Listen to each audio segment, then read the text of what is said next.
Apple just dropped the MacBook Neo, and on paper this thing looks like the Mac a lot of people have been waiting for. It's cheaper, colorful, portable, and for a lot of everyday users. I'm not gonna lie, this might be actually all you need in a laptop, but that's also where some people get trapped, because when the laptop is this attractive at that price range, it becomes very easy to ignore the compromises. So if you're new here, my style is very simple. I like to test tech in real life, not just sitting on a desk reading a spreadsheet like a robot. So for this MacBook Neo review, I wanted to review this MacBook in two places that actually make sense for the kind of buyer that Apple is clearly targeting. Number one is at a school campus, because a lot of people actually looking at this machine are probably students, people taking notes, writing assignments, joining calls, building presentations, moving from class to class, and just need something that is reliable and easy to carry around. Number two is a coffee shop, because this is a kind of laptop that feels built for casual work, deep focus sessions, writing, emails, learning, and those everyday tasks that most people actually spend their time doing. Because the truth is, not everybody buying a laptop is editing films or building apps on a laptop. A lot of people just want something that is fast, reliable, beautiful, like this MacBook here,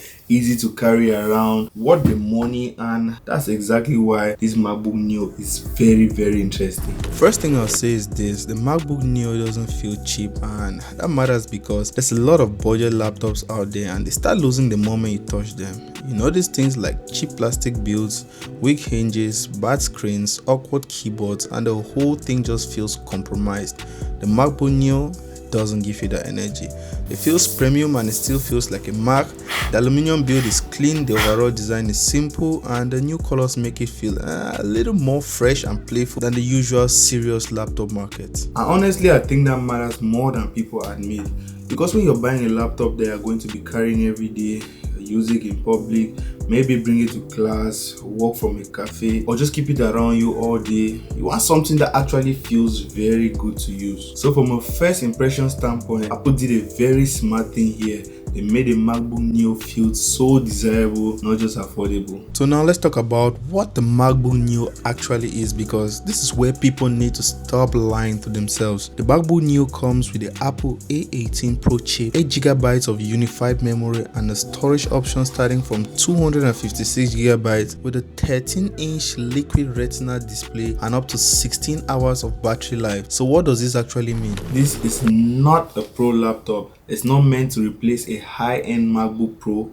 It's not trying to be the dream laptop for heavy editors, advanced coders, and people running demanding multi-display deck setups. This is the kind of machine that should comfortably handle web browsing, note taking, writing, video calls, streaming, document presentations, schoolwork, light creative tasks, social media management, and for general daily use. See how I'm listing all of these things here? I'm trying to help you picture yourself using this MacBook and noticing if it is actually meant for you. But you know, if you're the type of person that already knows you push your laptop very hard, you do heavy video editing, huge multitasking sessions, advanced coding workflows, serious external monitor setups, you have pro level storage needs, then you need to stop pretending to yourself, because this is not built for you. Let's start with the campus, because I think this is one of the places where the MacBook Neo makes the most sense. If you're a student, your laptop doesn't need to be a monster. What it needs to be is something that's very dependable, something that wakes up fast, lasts throughout the day, fits into your bag easily, and is able to handle your research tabs, take notes, solve assignments, video calls, and random moments of work between classes without becoming a burden. And that's the exact type of lifestyle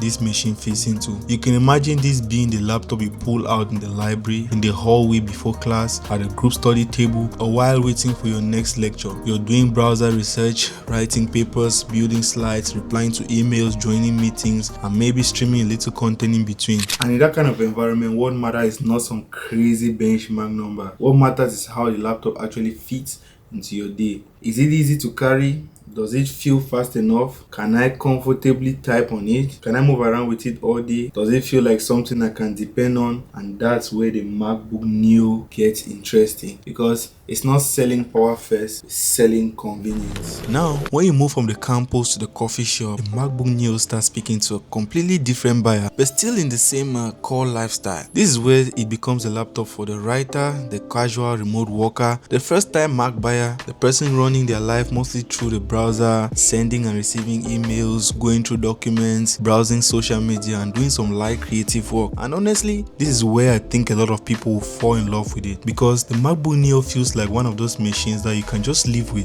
Pull it out, answer your emails, plan your work on your presentations, watch your videos, write ideas, manage your schedule, message people from your laptop, maybe do a little work on Canva, edit a couple of pictures on Lightroom, maybe sort out some content plans, and it all just feels very natural. And that matters because the best laptop for a lot of people is not the most powerful one. It's a laptop that stays out of your way. In a coffee shop, you're not trying to prove anything to anyone. You're just trying to get things done. And the MacBook Neo feels designed for that exact same reason. The MacBook Neo has a 13-inch 219 pixel per inch display that can go up to 500 nit peaks of brightness. The display is good, sharp, colorful, clean, and more than fine for the kind of buyer that this laptop is aimed at. It supports 1 billion colors and has a 60Hz refresh rate, so text looks crisp, videos look good, and for general use, it gets the job done. But let me be very clear about something. Good is not the same as class leading. Hence, it's nothing close to about 3000 nit peaks of brightness and 180Hz refresh rate that you can find on your iPhone. If you're coming from a more premium MacBook, or if you care a lot about display quality, higher end brightness, or that expensive wow factor, you may notice where Apple held back. Same thing with the speaker. It uses a Dolby Atmos playback on the built-in speakers to run the dual speaker stereo system. It also supports a 3.5mm headphone jack. They should be perfectly fine for calls, YouTube, Netflix, casual music, everyday use. But if you're expecting the best MacBook audio experience, please stay away from this, because this is not that lane. Another thing to take note about is the camera. It has a 1080 HD camera. It's nice for video calls, meetings, and FaceTime. So it's nothing too crazy, nothing too dramatic. It's just good to help you look presentable, if you understand what I mean. Now, let's get into the part that people often try to dance around.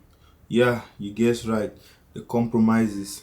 Because this laptop actually has them. The first one is the 8GB of unified memory, and I'm sorry, but this is the part where I think people need to be honest with themselves. If you're a light user, okay, maybe you'll be fine. But if you keep your laptop for years, you multitask heavily, or you expect your machine to grow with your needs, 8GB is where the concern really starts. That does not mean it's unusable. It means it has a ceiling, and if you're the kind of person that pushes it past that ceiling, don't buy it and then act shocked later. The second compromise, not gonna lie, are the ports. Apple has kept this thing really basic here with just 2 USB-C ports. So if your workflow involves high-speed accessories, more advanced docks, faster external drives, or you just want something more flexible at your desk setup, this is one of the first places you might feel boxed in. The third one is the storage. If you're looking at the 256GB model, just think carefully. For some people who live in the cloud and do light work, yeah, that works, but for others, that can get tight very fast. To me, it's safer to buy the 512GB version if you can stretch for it, because nothing is more annoying than buying a nice laptop and then immediately you have to start betting or babysitting the storage. And the last con is not even really a flaw, it's just the truth. This is not a pro laptop. It's not trying to be a MacBook Pro, and honestly, it's not even really trying to be a MacBook Air's replacement for power users. So it's a budget Mac, a good one, yeah, but nothing will still change the fact that it's a budget Mac. So who is the MacBook actually for? I think it's a very smart buy for students, writers, casual users, people switching from older Windows laptops, first-time Mac users, remote workers doing mostly browser-based or document-based tasks, and for people who just want a clean, portable, everyday machine. It also makes a lot of sense for people already in the Apple ecosystem. If you use an iPhone, AirDrop, iMessage, iCloud, handoff, hotspot, and all of those Apple continuity features, the MacBook Neo becomes more attractive because you're not just buying a laptop, you're literally buying a smoother overall setup. But who should skip it? If you edit heavy video, you do pro audio work, you need a lot of storage, you want better ports, you plan on serious multitasking, you care a lot about future proofing, or you just usually outgrow entry-level tech quickly, I really think you should seriously consider spending more. And that's the truth, because sometimes the cheaper product is only a better value if it truly matches your use case. So is the MacBook Neo worth it? I noticed something very smart here. They made a Mac that gives a lot of people enough of the Mac experience without forcing them straight into a higher MacBook Air pricing. And for some students, casual users, light workers, first-time Mac buyers, and people who just want something that's simple and dependable, this could honestly feel like a very good buy. But on the other hand, the MacBook Neo will only stay a good buy if you're only and truly honest about what you need it for. Alright, so that's my take on the MacBook Neo. It's a pretty interesting laptop.